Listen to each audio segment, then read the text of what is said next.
The world beneath the world was restless. In the vast, inverted jungles of the hollow earth, strange tremors shook the ancient ground.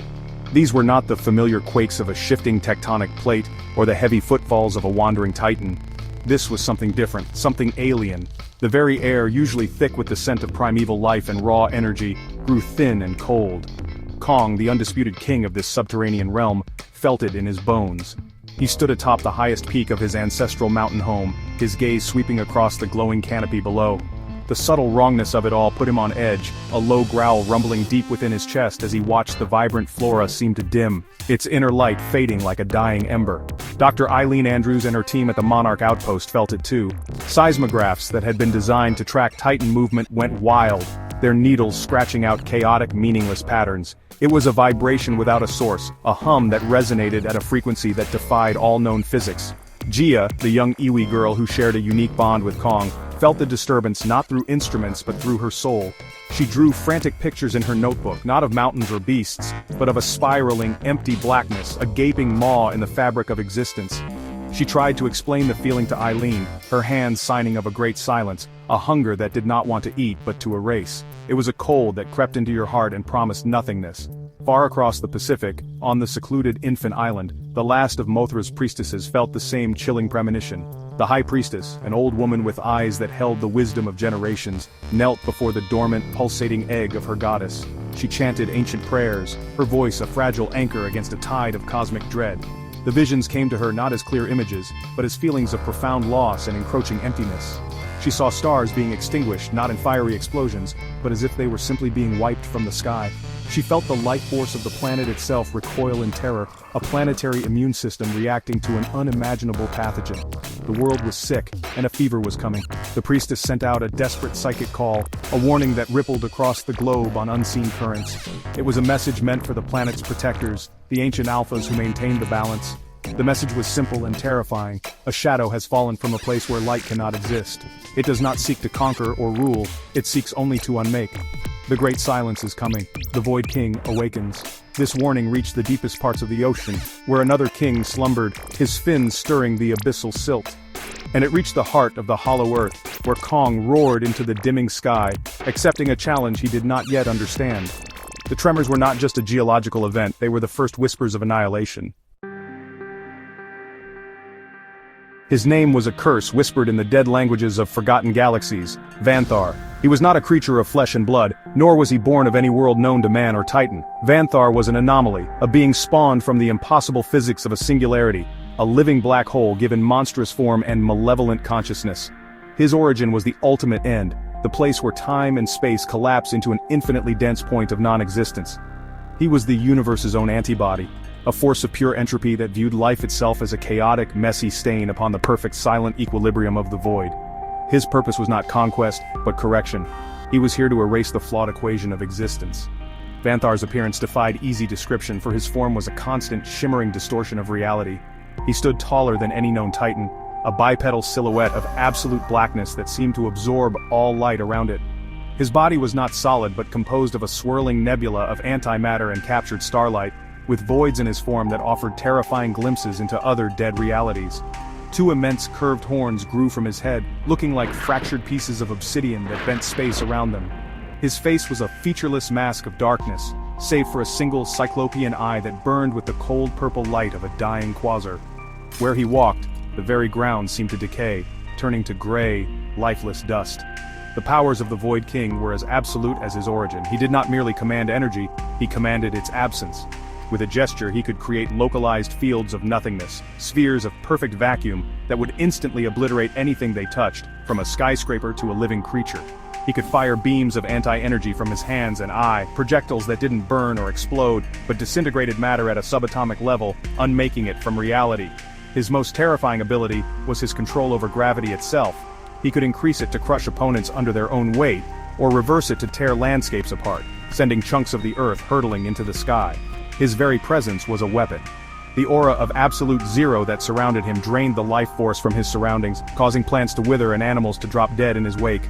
For other Titans, this aura was a crippling poison, sapping their own bioatomic energy and weakening them before the battle had even begun. He moved with an unnatural silence, his steps making no sound, his form casting no shadow because it was the shadow. He was not just a king of the void, he was the void itself, given a crown and a terrible, unyielding will. He was the final answer to the question of life, and that answer was a resounding, eternal silence. Vanthar's arrival on Earth was not marked by a fiery meteor or a shimmering portal, but by a chilling, unnatural silence.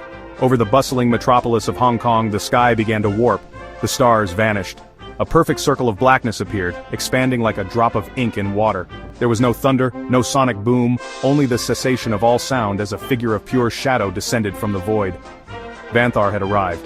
He landed in the center of Victoria Harbor, and the water around him did not splash. It simply ceased to exist, leaving a dry, dusty crater on the seabed. The city's vibrant neon lights flickered and died as his null energy field spread, plunging the thriving urban center into an oppressive darkness and an even more oppressive silence. The planet's immune system responded immediately. From the deep, the Titan Scylla rose to meet the intruder, her massive crustacean legs clattering on the pavement. She was a fearsome guardian, a creature of myth and power, yet against Vanthar, she was nothing. The Void King simply raised a hand. Scylla froze, her body encased in a shimmering field of distorted gravity. She was lifted into the air, her powerful limbs flailing uselessly. Vanthar closed his hand into a fist, and the gravitational field imploded. Scylla was crushed into a singularity of her own, a silent, instantaneous implosion of chitin and bioenergy that vanished without a trace. There was no roar of pain, no explosion of gore, just a quiet, horrifying deletion from the world. Next came Behemoth, the mighty mammoth-like titan, who charged through the darkened streets, his colossal tusks aimed at the shadowy invader. He let out a defiant roar, a sound of primal power that was swallowed by the encroaching silence. Vanthar did not even turn to face him. A beam of purple anti-energy shot from his back, striking Behemoth mid-charge. The great beast did not fall. Instead, it began to crumble, its fur, skin and bone flaking away like ancient parchment turning to dust in the wind. Within seconds, the mighty Titan Behemoth was reduced to a pile of gray ash that scattered in a non-existent breeze. The city had become a tomb, and its self-proclaimed guardians were being systematically erased. The destruction of the city itself was just as methodical and terrifying. Vanthar walked through the financial district, and skyscrapers did not topple, they dissolved. Glass, steel, and concrete unraveled at a molecular level, turning into cascading streams of lifeless particles. He pointed at the iconic Bank of China Tower, and a sphere of pure void enveloped its peak, silently eating its way down until nothing remained. The world watched in horror through failing satellite feeds. This was not an attack, it was an extermination. It was a methodical, passionless cleansing. Vanthar was not a monster raging, he was a god passing judgment, and his verdict for humanity and its world was utter and complete oblivion. Deep within the abyssal plains of the Pacific, Godzilla felt the death of his fellow titans as a sharp physical pain. The psychic shockwaves of their erasure echoed through the planet's core, a cry of agony that pulled him from his restorative slumber. He knew this new threat was unlike any he had ever faced. Ghidorah was a rival, a storm. The Mutos were a biological imperative, but this was the end. His instincts, honed over millions of years, screamed at him to seek more power. He swam not towards the dying city, but deeper, following a forgotten energy signature to a hidden trench where the planet's lifeblood pooled. It was a place where a meteorite composed of a unique, unstable element had crashed eons ago, saturating the water with a volatile, primordial energy. Godzilla swam into the heart of the glowing blue radiation, his body absorbing the raw power. It was agonizing. The new energy warred with his own atomic heart, threatening to tear him apart from the inside. His dorsal fins began to glow with a blinding ethereal light, shifting from their familiar blue to a brilliant celestial white. Veins of this white-hot energy coursed across his dark scales, burning new patterns into his ancient hide. He let out a roar that boiled the very ocean around him, a sound of immense pain and rebirth. He was pushing his body past its absolute limit, metabolizing a power source that could just as easily unmake him as it could empower him. He was becoming something more than a king of monsters. He was evolving into a true god of destruction. Meanwhile, in the hollow earth, Kong followed the strange vibrations to their source. The trail led him to a sacred forbidden cavern, a massive graveyard where the ancestors of his species had been laid to rest.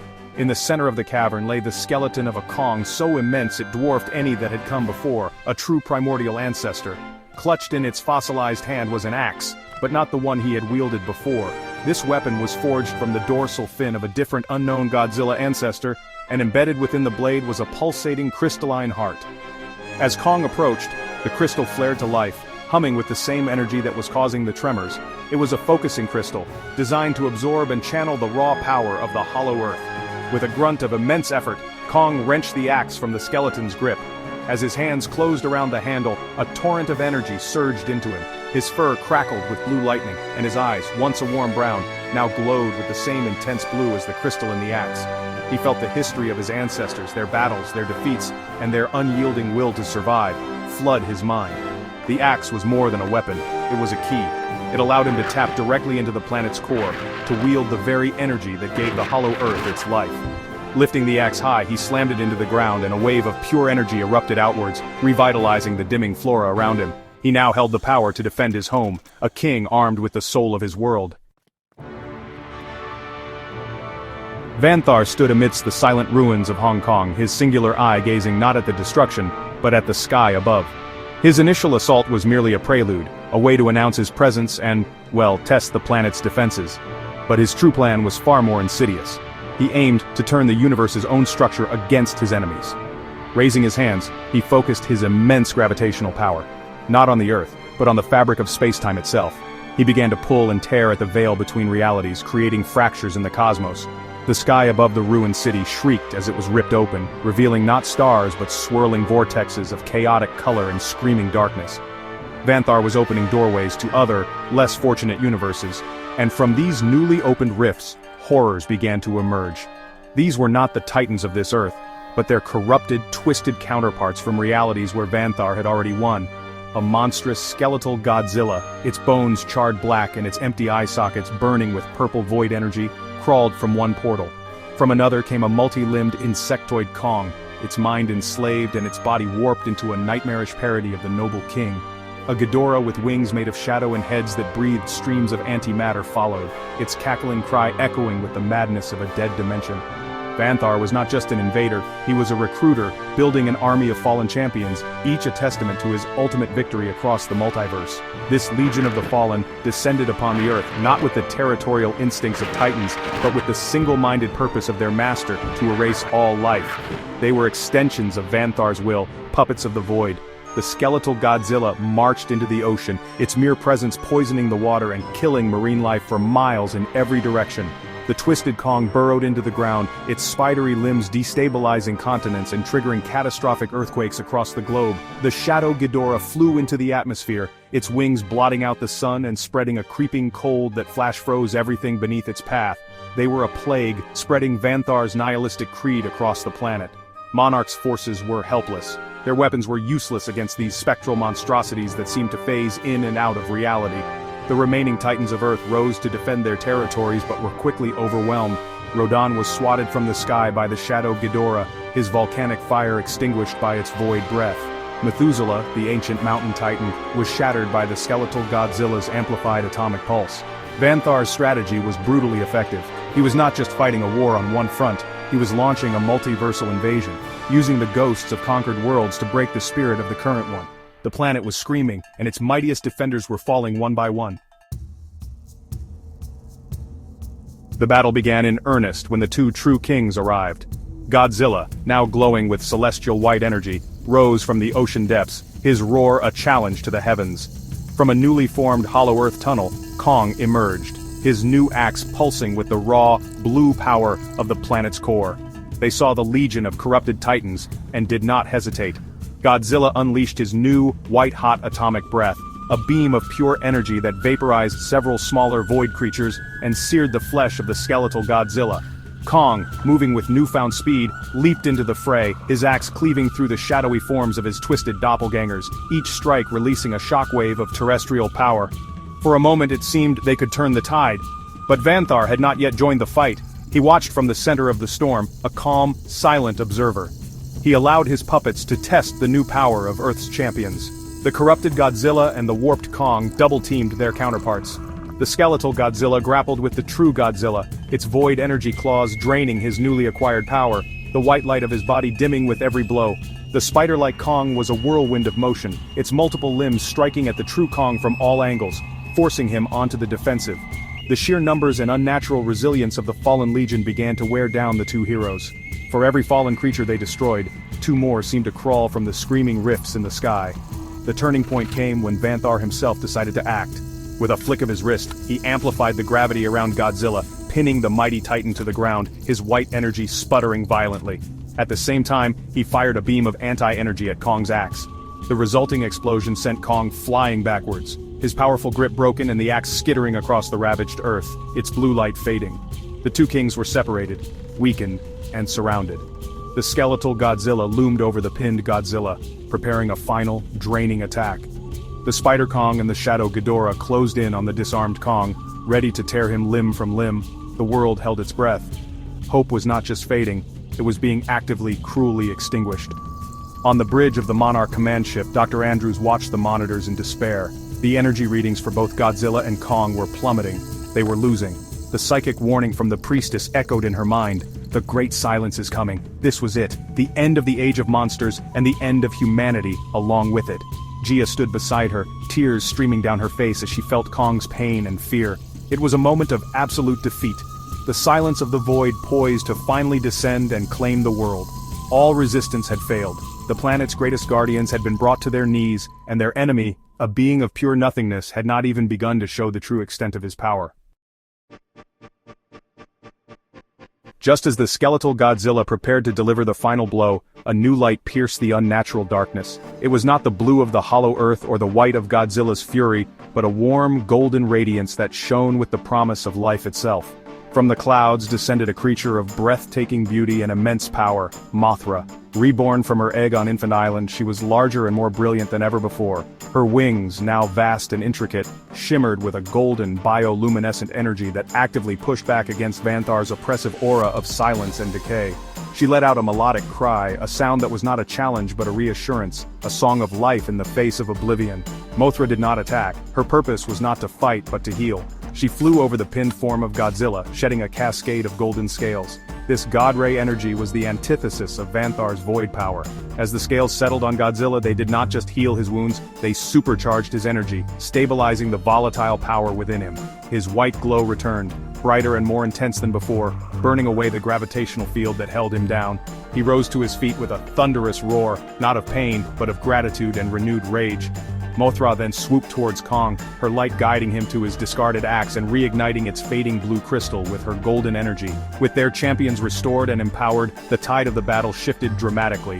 Mothra's radiance acted as a potent weapon against the fallen legion. Her light was poison to their shadowy forms.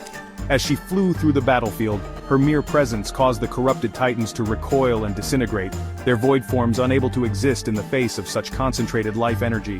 She was a beacon of hope, a living sun that burned away the encroaching shadows. Seeing this, Vanthar turned his full attention to her, recognizing the true threat. He fired a massive beam of anti-energy directly at the Queen of the Monsters, a concentrated blast of pure non-existence. Mothra met the beam with one of her own, a stream of pure golden life force. The two energies clashed, creating a violent storm of light and shadow. Knowing she could not win a direct confrontation, Mothra made a choice. She poured all of her life essence into one final, brilliant pulse of energy. The pulse did two things. First, it completely vaporized the remaining members of the Fallen Legion, cleansing the sky of their presence. Second, the backlash of her sacrificial blast tore Vanthar's largest reality rift even wider, creating an unstable gateway into the chaotic space between universes, a null space where Vanthar's power would be less absolute. Mothra's body dissolved into a shower of golden embers, her final act a strategic sacrifice to give her kings a fighting chance. Fueled by grief and rage at Mothra's sacrifice, Godzilla and Kong charged towards Vanthar. Before the Void King could react, Godzilla seized him in a powerful grip while Kong, his axe now glowing with a fusion of blue earth energy and golden life force, delivered a mighty uppercut. The combined force sent all three of them tumbling through the unstable gateway Mothra had created. They left Earth's reality behind, falling into a dizzying, non-physical realm. It was a chaotic canvas of swirling nebulae, floating crystalline structures, and distorted echoes of other dimensions. Here, the laws of physics were mere suggestions. Gravity shifted randomly, and pockets of distorted time floated like bubbles. This was the space between worlds, the interstitial void. In this strange arena, Vanthar's advantage was lessened. He was no longer the absolute master of his environment. The chaotic nature of the null space interfered with his precise control over gravity and reality. Godzilla and Kong, powered by the raw, fundamental forces of life and planetary energy, found themselves on more even footing. The battle that ensued was one of cosmic proportions. Kong used the shifting gravity to his advantage, leaping from floating rock to crystalline lattice, swinging his axe in wide, devastating arcs. Godzilla, unburdened by the sea or land, moved like a celestial dragon, his white atomic breath carving fiery trails through the chaotic void. Vanthar fought back with primal fury, his form flickering as he struggled to impose order on the chaos. He manifested blades of pure darkness, clashing with Kong's axe in showers of sparks that were both light and its absence. He ensnared Godzilla in tendrils of solidified space-time, trying to crush him. But the kings fought with a synergy born of desperation and shared purpose. When Vanthar focused on Godzilla, Kong would strike his back. When he turned to face Kong, Godzilla would unleash a full-power atomic blast. They were no longer just two alphas fighting a common enemy. They were a unified force, the planet's will made manifest, pushing back against the ultimate nihilism. The end came with a final, desperate, coordinated attack. Godzilla locked Vanthar in a bear hug, his body glowing so brightly it threatened to go critical, a walking atomic furnace. He was channeling all his power, holding the Void King in place despite the anti-energy searing his scales. "Now!" he seemed to roar, a psychic command that Kong understood perfectly. Leaping from a massive floating crystal high above, Kong raised his axe, which now blazed with the combined power of the Hollow Earth and Mothra's final gift. He descended like a meteor, a king delivering his final judgment, and plunged the axe deep into Vanthar's Cyclopean eye. The resulting explosion was not of fire but of pure, silent light, a wave of creational energy that finally, utterly and permanently erased the being of nothingness. The explosion of Vanthar's demise propelled Godzilla and Kong back through the rift, depositing them on the scarred but silent battlefield of Hong Kong just as the gateway sealed shut behind them. They were battered, exhausted, and glowing with the faint, fading embers of their immense power. The sky above was clear once more, the morning sun rising over a world that had been pulled back from the very edge of annihilation. The silence that remained was not the oppressive void of Vanthar, but one of awe and reverence. Around the globe, the remaining Titans, Rodan, a recovering behemoth, and others who had survived the initial onslaught, turned their heads towards the victors. They felt the threat was gone, and they recognized the saviors. Slowly, cautiously, the other Titans began to converge. They traveled to a designated location, a remote, massive plateau in a secluded part of the world, a place that would become a new ground for their council. This was not a gathering for dominance or a challenge for territory, it was something new. Godzilla and Kong stood at the center, not as rivals, but as the two pillars of this new order. Godzilla, the enforcer of the surface world's natural balance, and Kong, the guardian of the deep, hidden heart of the planet. They had seen the ultimate threat, a danger that came from beyond their world, and understood that their internal squabbles were a luxury they could no longer afford. Through a series of deep, resonant calls and gestures that humanity could only observe and attempt to interpret, a new code was established, the Titan Pact. It was a simple agreement. The surface world was Godzilla's domain to protect and the Hollow Earth was Kong's. They would act as joint protectors of the entire planet, leading the other Titans not as absolute monarchs, but as custodians of a fragile peace. The other Titans acknowledged this new duality of power, bowing their heads in acceptance. No longer would they fight each other for supremacy. Their new purpose was to stand united, to be the planet's first and last line of defense against any threat, terrestrial or cosmic. The age of monsters had ended, and the age of guardians had begun. Godzilla returned to the depths of the ocean, his white glow fading back to its familiar blue, his presence a comforting assurance of the planet's resilience. Kong returned to his home in the Hollow Earth, his axe now a symbol of his sacred duty, his rule undisputed and benevolent. Humanity, having witnessed both its near extinction and its salvation, now looked upon the Titans with a new understanding, not as mere beasts to be studied or destroyed, but as an integral and perhaps essential part of their world's continued existence. A fragile peace settled over the planet, a dawn earned through immense sacrifice and the promise of a united future.